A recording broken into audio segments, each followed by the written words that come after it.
Ciri yang selanjutnya adalah yang ke-12, orang-orang yang ikhlas dia menghindari ujub. Ya, dia menghindari ujub. Di antara keikhlasan yang sempurna itu ialah tidak merusak amalnya dengan ujub. Merasa puas, merasa senang terhadap amal yang telah dilakukannya. Nah, itu yang dikatakan dengan ujub. Ya, orang yang ikhlas dia tidak akan melaksanakan ujub ini, atau dia selalu menghindari ujub ini. Nah, sikap seperti ini bisa membutakan matanya untuk melihat celah-celah yang sewaktu-waktu muncul. Yang seharusnya dilakukan oleh orang mukmin setelah melaksanakan suatu amal adalah takut kalau dia telah melakukan kelalaian. Dia sadar maupun tidak sadar. Maka dari itu takutlah kalau amal yang sudah kita lakukan itu tidak diterima oleh Allah. Allah berfirman di dalam surat Al-Maidah ayat 27. Sesungguhnya Allah hanya menerima korban dari orang-orang yang bertakwa. Di antara ungkapan yang paling pas dalam masalah ini adalah dinisbatkan kepada Ali bin Abi Thalib.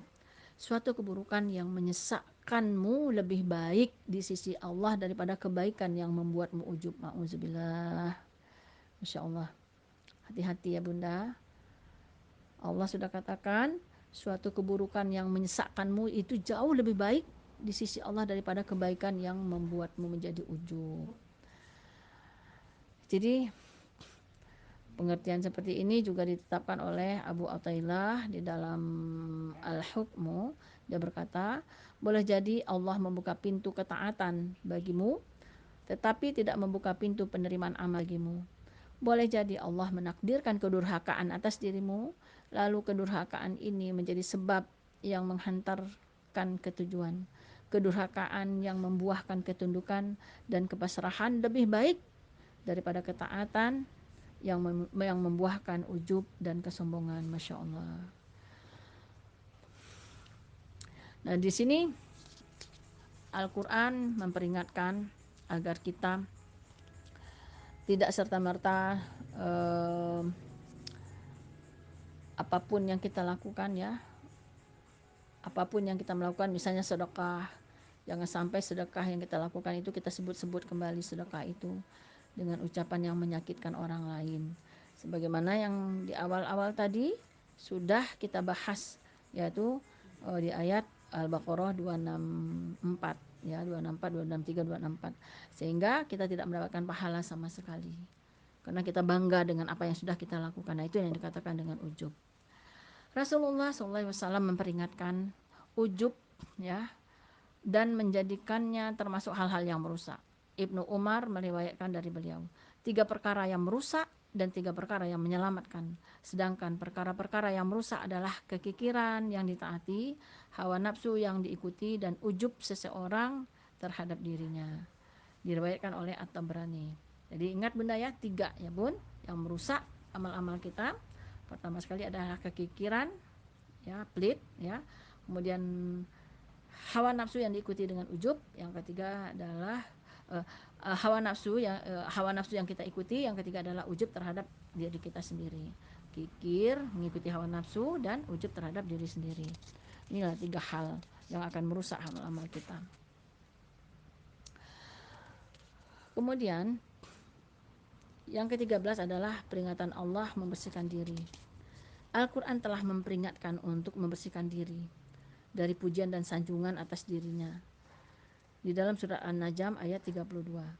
Dia lebih mengetahui tentang keadaan kalian tatkala dia menjadikan kalian dari tanah dan ketika kalian masih janin dalam perut ibu kalian.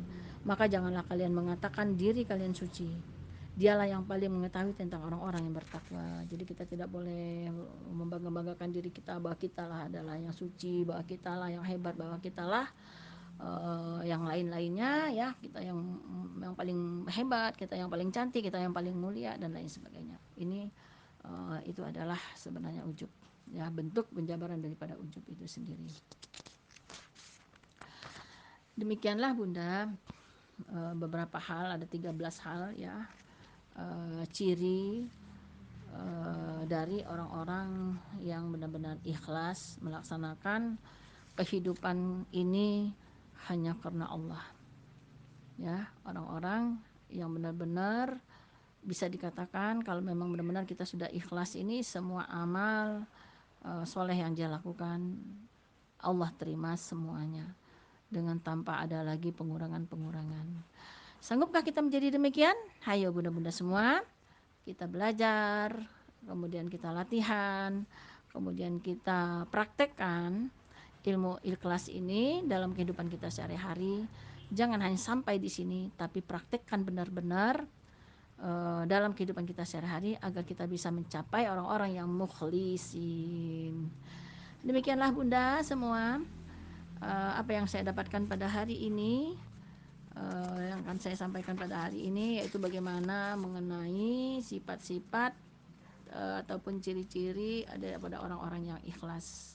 Semoga Allah memberikan kepada kita sifat ikhlas ini tanpa syarat. Ikhlas tanpa syarat ini kepada kita semua dan kita bisa mempraktekannya dalam kehidupan kita sehari-hari. Saya mohon maaf atas segala kekurangan saya tempatnya salah, kesempurnaan hanya milik Allah. Sebelum kita akhiri ya, kita baca doa kifaratul majlis. Subhanakallahumma wa bihamdika asyhadu an la ilaha illa anta astaghfiruka wa atubu ilaik. Akhir kata, wabillahi taufiq wal hidayah. Wassalamualaikum warahmatullahi wabarakatuh.